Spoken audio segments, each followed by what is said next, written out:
यह कहानी है ऐसी किताब की जिसमें हर बीमारी का इलाज है, हर दवा को बनाने का राज है, ब्रह्मांड के सारे सवालों के जवाब है। यह है वोयनिच मैन्युस्क्रिप्ट, जो किसने लिखी है और क्यों लिखी है। यह किताब किस भाषा में लिखी गई है इसका अभी तक पता नहीं चला है, और क्यों इसके कोड को दुनिया के सबसे शक्तिशाली कंप्यूटर भी नहीं तोड़ पाए। इटली में एक अमेरिकन बुक सेलर वेल्फ्रेड वोयनिच कॉलेज में किताब खरीदने जाते हैं। वेल्फ्रेड रेयर किताबों को खरीदने और बेचने का काम करता था। उस समय जेसुइट कॉलेज को पैसों की बहुत ज़रूरत थी, तो वो वेल्फ्रेड को अपने यहाँ से कुछ किताबें बेचने का मन बनाते हैं। जब वेल्फ्रेड किताबों को छांट रहे थे तो उसकी नज़र एक बिना कवर की 32वीं किताब पर पड़ती है, जिसको बकरे की चमड़ी से सिला हुआ था। जब वेल्फ्रेड उस किताब को खोलते हैं तो उस किताब के अंदर सोलर सिस्टम से जुड़ी हुई ड्राइंग्स, एस्ट्रोलॉजिकल इवेंट्स, ऐसे पेड़ पौधे जिनके ऊपर फलों के रूप में मानव शरीर के अंग लटक रहे थे, और ऐसी ऐसी चीज़ें दर्शाई गई थी जिनका वास्तविकता से कोई भी लेना देना नहीं था।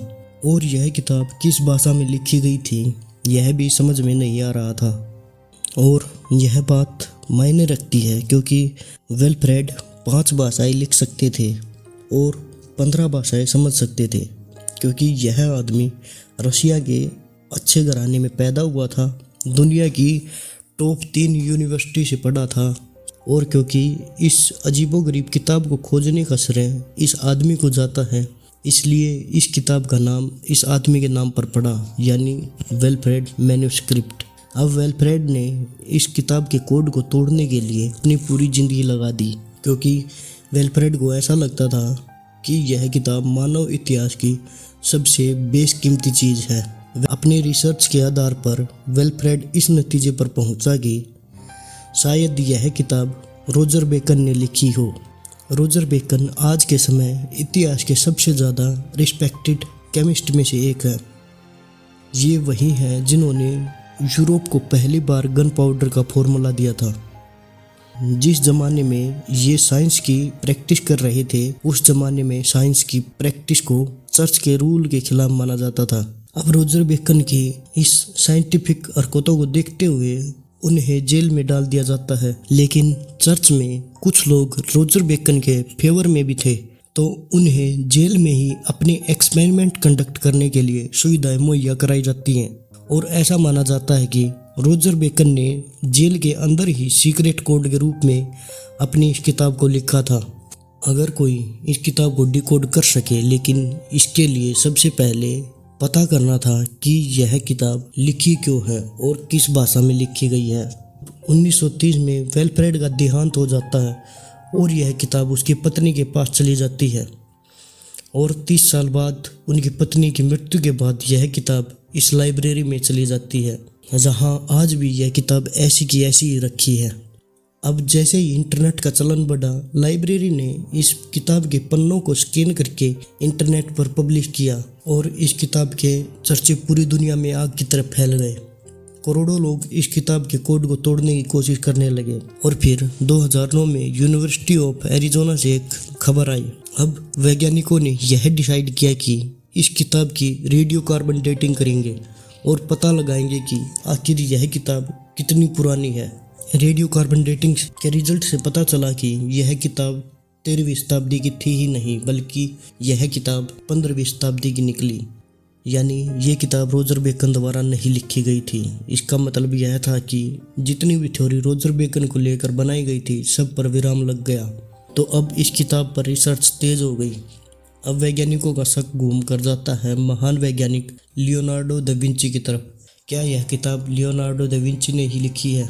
एक इंडिपेंडेंट रिसर्च डॉक्टर शेरवुड ने यह दावा किया कि ये किताब किसी और ने नहीं बल्कि लियोनार्डो दे विंची ने ही लिखी है, क्योंकि जिस समय की ये किताब है उस समय लियोनार्डो से बड़ा वैज्ञानिक कोई नहीं था। उस जमाने में बिना किसी इंस्ट्रूमेंट के परफेक्ट सर्कल बहुत कम लोग बना सकते थे, जिनमें से लियोनार्डो दा विंची एक थे। इस किताब के एक पेज पर ऐसा ही एक सर्कल बना हुआ है जिसमें कुछ औरतें बर्थिंग टब के अंदर बैठी थी। ये सारी औरतें प्रेग्नेंट थी, लेकिन एक औरत प्रेग्नेंट नहीं थी, बल्कि उसके हाथ में एक बच्चा था। इस कागज़ पर एरीज की फोटो अप्रैल महीने को दर्शा रही थी। औरत के हाथ में बच्चा था। वो एग्जैक्टली हमारी घड़ी के हिसाब से 10 बजे वाली पोजीशन पर बैठी थी। और कमाल की बात यह है कि लियोनार्डो दा विंची 15 अप्रैल को 10 बजे के आसपास ही पैदा हुए थे। लियोनार्डो दा विंची अपनी सारी किताबें कोड भाषा में लिखते थे। अब 2016 में कैनेडियन यूनिवर्सिटी के प्रोफेसर आर्टिफिशियल इंटेलिजेंस की मदद से ऐसा कंप्यूटर बनाना था जिसे मानव इतिहास में लिखी गई कोई भी चीज़ अगर दी जाए तो वो उसको पढ़ भी पाए और उसका अर्थ भी बता पाए। और आखिर फिर वो दिन आ ही गया जब कंप्यूटर ने कई हफ्तों की कैलकुलेशन करने के बाद कंप्यूटर ने कहा कि ये किताब एक अल्फाग्राफिक वर्ड की फॉर्म में लिखी गई है।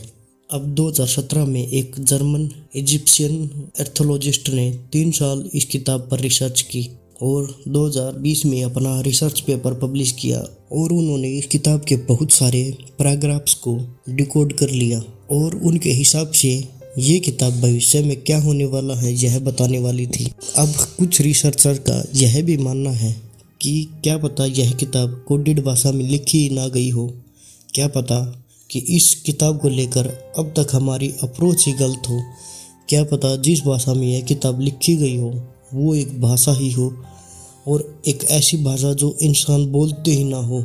इस बात के पीछे एक स्ट्रॉन्ग एविडेंस था और वो एविडेंस था क्योंकि पूरी किताब में कहीं भी कोई कटिंग नहीं है और यह नामुमकिन है कई नई थ्योरी का जन्म हुआ कि यह एक एलियन बुक है। क्योंकि वैज्ञानिक ये कहते हैं कि बहुत सारी चीज़ें धरती पर ऐसी हैं जिसे इंसान नहीं बना सकते, जिसमें हमारी धरती को इस तरीके से दिखाया गया है जैसे वो सफ़ेद से देखने पर नजर आएगी। क्योंकि 1513 में धरती को सफ़ेद से कैसे देखा जा सकता था। सन 2006 में 2 ब्रिटिश राइटर्स गैरी कैनेडियन और रॉब चर्चिल ने इस किताब को मिस्टीरियस चीज़ों के साथ जोड़ दिया। उन्होंने अपनी किताब में ये दावा किया कि ये किताब किसी के द्वारा इंसानी दिमाग को काबू करके लिखी गई है। इन्होंने अपनी किताब में वन बैन का जिक्र किया। अब इतिहास में इस महिला को 12वीं शताब्दी के संत के रूप में दिखाया गया है। इस महिला के अनुसार जो भी चीज़ें इन्होंने अपने सपने में देखी थी वो इसे किताब के रूप में उतार देती थी और इनके द्वारा लिखी गई चीज़ें वेलफ्रेड मैन्युस्क्रिप्ट से मेल खा रही थी। और जैसा कि आप जानते हैं कि क्रिश्चियन में एग्जोर्सिज्म पे यकीन किया जाता है।